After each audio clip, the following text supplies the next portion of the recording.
Most real estate developers who struggle to close institutional LP equity do not have a deal problem. They have a targeting problem. Family office capital is still very much active in real estate. According to the PwC Family Office Deals study, real estate rebounded to 39% of total family office investment share in the first half of 2025, its highest level since 2019. The capital is there. What changed is how it moves. Decision cycles are longer, diligence runs deeper, and family offices are far more focused on who the operator is and how the deal is structured than on projected returns alone. And that shift makes targeting more important than ever. Pitching the wrong type of family offices is not just a wasted meeting. It can cost a developer 3 to 6 months of follow-up cycles that go nowhere. If you're raising $10 million or more in LP equity and you want to understand how institutional allocators actually elevate deals today, the warm introduction framework for real estate developers is the right starting point for the full picture.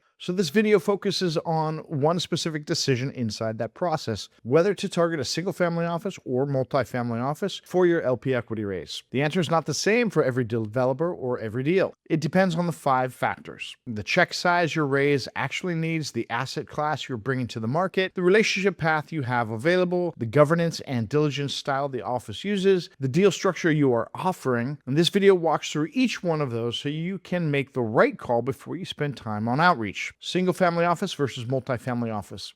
Most definitions of these two structures are written for wealthy families deciding how to manage their own wealth. That's not your situation. You are a real estate principal deciding who to approach for LP equity. Here's what each structure actually means from your side of the table. A single family office is a private entity that manages the wealth of one ultra-high net worth family. It operates with a high degree of customization. Investment mandate, risk tolerance, and decision process are set entirely by that family. SFOs typically require at least $100 million to $250 million in assets under management to justify the overhead of running a dedicated operation. Every investment decision reflects one family's priorities. A multifamily office serves multiple wealthy families through a shared platform. It pools infrastructure, investment expertise, and deal access across its client base. MFOs tend to have more structured investment processes, professional investment committees, and broader access to deal flow. They often serve families with $25 million to $100 million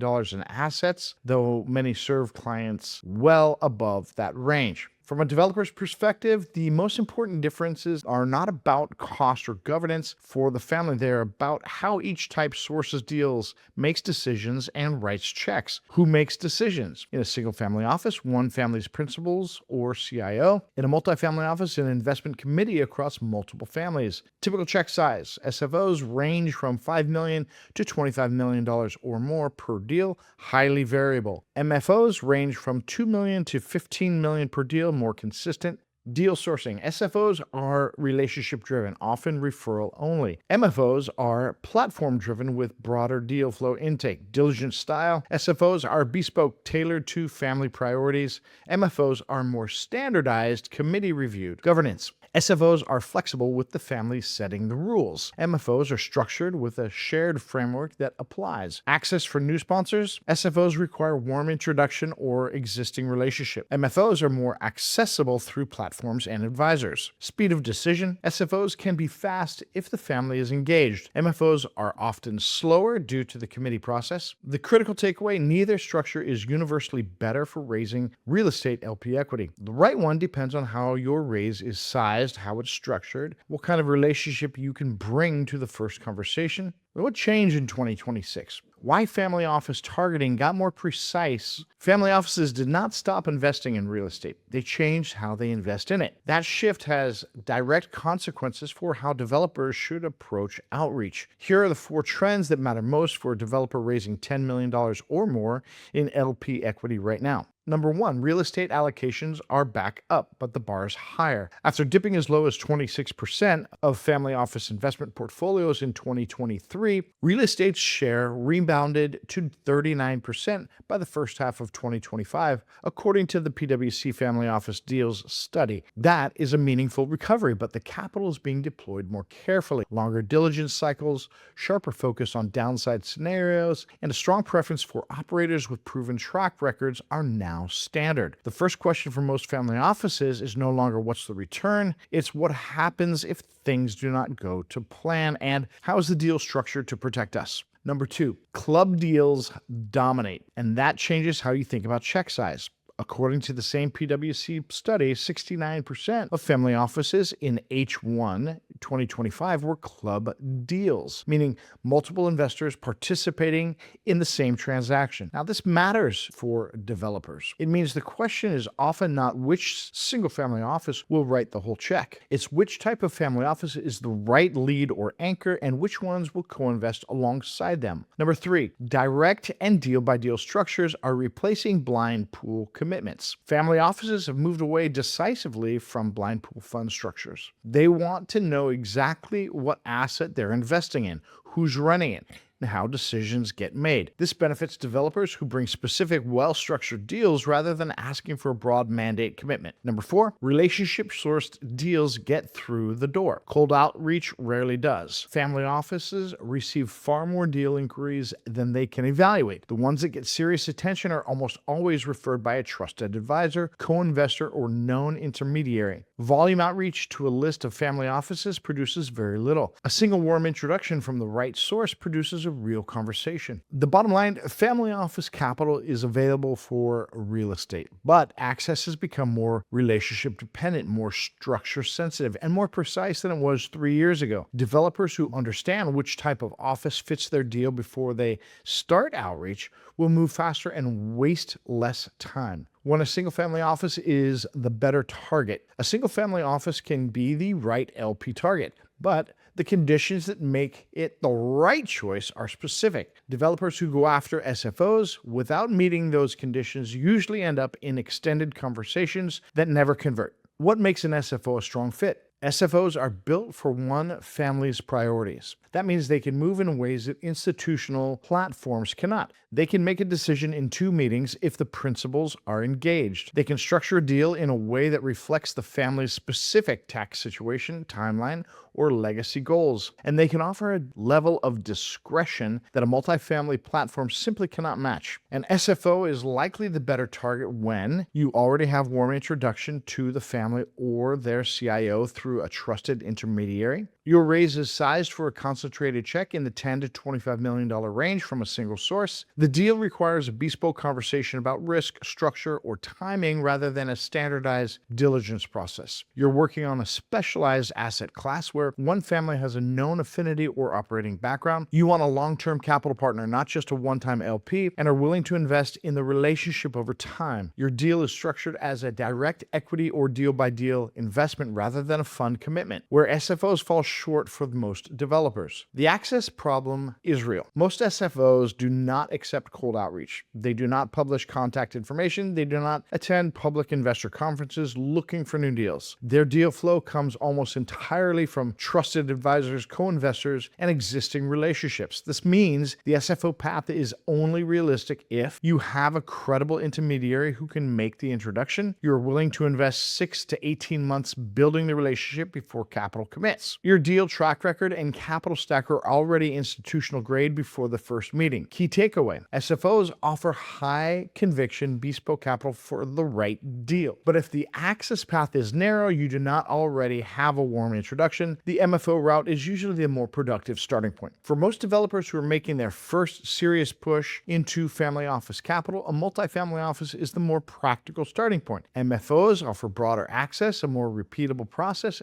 and a lower barrier to entry for first real communication. What makes an MFO a strong fit? MFOs run structured deal review processes. They have investment committees, defined mandates, and professional teams that evaluate opportunities across asset classes. That structure can feel slower, but it also means there's a defined path from introduction to decision. You know what they need. You know who reviews it. You know what the next steps look like. An MFO is likely the better target when you're entering a family office capital for the first time and need to build a track record with institutional LPs. Your raise benefits from co-investment pathways where multiple family clients participate in the same deal. Your deal is in a mainstream asset class with strong institutional appetite, such as multifamily, residential, or industrial. You need a repeatable process you can run across multiple deals, not a one-time bespoke relationship. Your raise is structured to accommodate several smaller checks from a platform rather than one concentrated commitment. You want access to an investment committee that can move a decision forward without relying on one family's personal engagement. The co-investment advantage. MFOs often serve as natural co-investment aggregators. A single MFO relationship can result in participation from multiple client families in the same deal, which helps developers fill out a capital stack without running parallel conversations with dozens of individual investors. According to the PwC Family Office Deal Study, 69% of family office investments in H1 2025 were club deals. MFOs are often the mechanism that makes those club structures work at scale. Key takeaway: MFOs are more accessible, more process-driven, and better suited to developers who need to build institutional LP relationships from the ground up. The access path is wider and the co-investment potential can be significant. Now, the 5-factor decision framework. How to choose which to target. So once you understand both structures, the practical question is, which one fits your specific raise? Here's a framework built around the 5 factors that actually matter. Factor 1, check size. This is the fastest filter. Think about the size of the single check you need from one LP source. SFO, better suited when you need one concentrated check of $10 to $25 million or more from a single relationship. SFOs can act with conviction when the deal matches their mandate. MFO, better suited when you're filling a capital stack with several checks in the $2 to $10 million range from multiple sources. The platform's co-investment structure makes this more natural. Practical note: most family offices, regardless of type, deploy equity tickets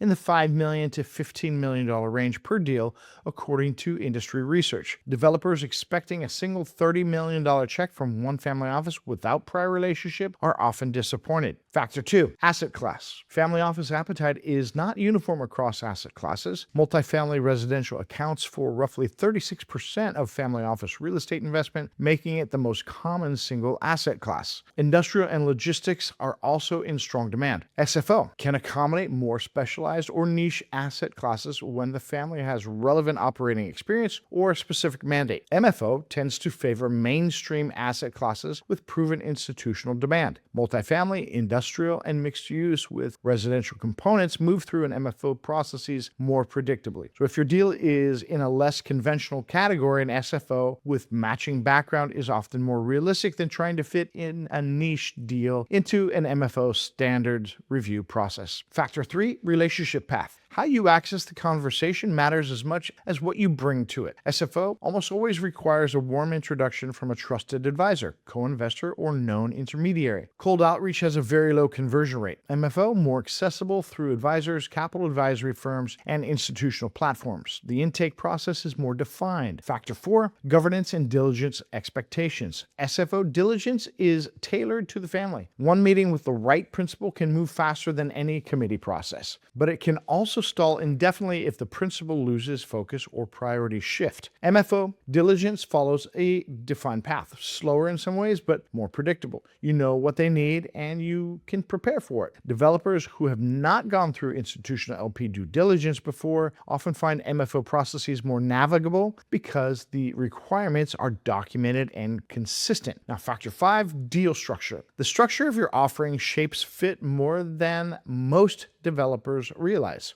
Direct equity, deal by deal, strong fit for SFOs, moderate fit for MFOs. Co-investment alongside lead LP, moderate fit for SFOs, strong fit for MFOs. JV with GP LP split, strong fit for SFOs, moderate fit for MFOs. Programmatic multi-deal commitment, moderate fit for SFOs, strong fit for MFOs. Blind pool fund, weak fit for both types. Both have moved away from this. Mistakes that waste family office meetings. Even developers who target the right type of family office can undermine the conversations with avoidable mistakes. These are the ones that come up most often. Pitching the same deck to every family office. SFOs and MFOs evaluate deals differently. An SFO principal wants to understand how the deal fits their family's specific goals. An MFO investment committee wants to see how the deal fits their documented mandate estate and risk framework. A generic pitch that ignores those differences signals that the developer has not done their homework, leading with projections instead of structure. In 2026, family offices are asking a different first question. The first question is no longer how high is the return, it is what happens if things do not go to plan and how is the deal structured to protect us. Developers who open with IRR targets before addressing downside protection, capital structure, and alignment are starting from the wrong place, treating access as a volume problem. More outreach does not equal more meetings with the right people. Family offices that receive cold pitches route them to the bottom of the pile or ignore them entirely.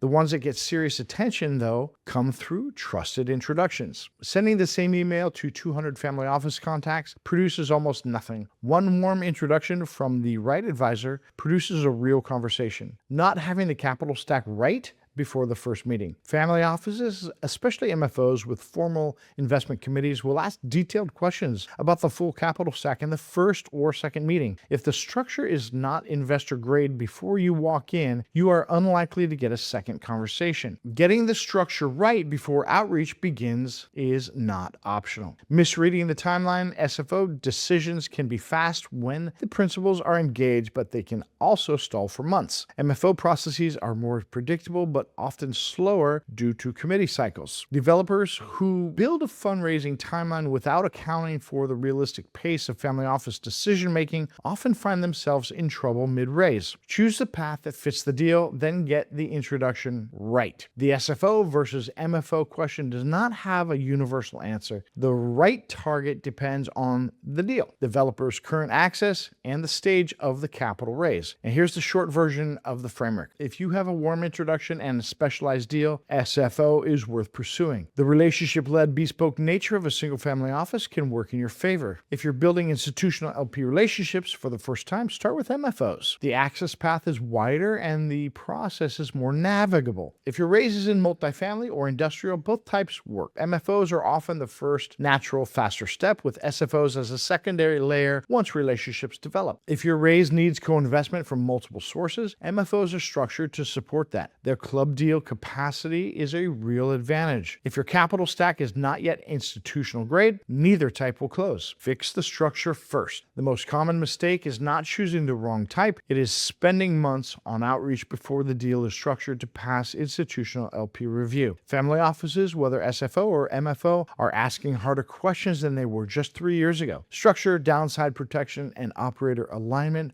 are evaluated before return projections. If you're a seasoned developer raising $10 million up to $250 million or more and are not yet sure which family office profile fits your raise, the right first step is capital strategy conversation, not a pitch meeting. If you want us to help you identify which family office profile fits your raise and get the introduction right, link is in the description below. IRC Partners works with seasoned real estate developers raising $10 up to $250 million or more in institutional LP equity. We structure the deal first, then coordinate warm introductions to the right allocators. Book a capital strategy call to get clarity on your target profile before you start outreach. Okay, frequently asked questions. What's the difference between a single-family office and a multifamily office for real estate investment? A single-family office manages the wealth of one ultra-high net worth family and makes investment decisions based entirely on that family's goals and mandate. A multifamily office serves multiple families through a shared platform with professional investment committees and standardized processes. For real estate developers seeking LP equity, the key difference is access. SFOs require warm introductions and offer bespoke terms, while MFOs have more defined intake processes and can aggregate co-investment from multiple families. Which type of family office writes larger checks for real estate LP equity? It varies by office, not by type. Industry data suggests most family offices, regardless of structure, deploy equity tickets in the $5 to $15 million range per real estate deal. Some SFOs with very large AUM can write larger concentrated checks when a deal matches their exact mandate closely. MFOs MFOs tend to produce multiple smaller checks through co-investment, which can aggregate into a meaningful total. Developers who need a single check above $20 million typically need either a very well-matched SFO relationship or a structured co-investment process. Do family offices prefer direct real estate investments or fund commitments in 2026? Both SFOs and MFOs have largely moved away from blind pool fund commitments. According to the PwC Family Office Deals study, 69% of family office investments in H1 2025 were club deals and deal-by-deal structures. Developers who bring specific, well-structured assets to the table are better positioned than those asking for a broad fund commitment. How do family offices find real estate deals to invest in? Family offices sort deals primarily through trusted network, advisors, co-investors, existing LP relationships, and known capital intermediaries. Cold outreach from unknown sponsors rarely converts. Both SFOs and MFOs rely heavily on referrals and warm introductions to filter the volume of deal inquiries they receive. This is why relationship building and proper introductions matter more than volume outreach. What asset classes do family offices favor for real estate LP equity right now? Multifamily residential is the most common single asset class in family office real estate portfolios, accounting for roughly 36% of real estate investment. Industrial and logistics assets are also in strong demand. Data centers are a growing allocation category. Niche or specialized assets can work, but typically require an SFO with a specific mandate match rather than a broad MFO platform. How long does it take a family office to make a real estate LP investment decision? Timings vary significantly. An engaged SFO principal can sometimes move a term sheet in a matter of weeks if the deal is clear fit. MFO investment committees typically require multiple review cycles and can take 3 to 6 months from introduction to commitment. Developers should build fundraising timelines that account for the realistic pace of family office decision-making, not the fastest possible scenario. Should I target SFOs or MFOs if I'm raising institutional LP equity for the first time? For most developers entering institutional family office capital for the first time, MFOs are the more practical starting point. The access path is wider, the process is more documented, and the co-investment structure allows a developer to build a track record with institutional LPs before pursuing the more relationship-intensive SFO path. What do family offices look for in a real estate developer before committing LP equity? Family offices evaluate the operator as much as the deal. A proven track record of completed projects, an institutional-grade capital stack, clear downside protection, and transparent alignment of incentives are all baseline requirements. In 2026, family offices are particularly focused on what happens if the deal does not perform as projected, not just the upside scenario. Developers who can answer the downside question clearly are far more likely to advance through diligence. Is a warm introduction required to approach a family office for LP equity? For SFOs, a warm introduction is effectively required. Cold outreach to a single family office almost never produces a meaningful conversation. For MFOs, the bar is lower, but a referral from a trusted advisor or capital intermediary such as IRC Partners still dramatically improves conversion rates. Both types of family offices use introductions as a filtering mechanism to prioritize the deals worth evaluating. Hopefully this was helpful. We'll see you in the next video.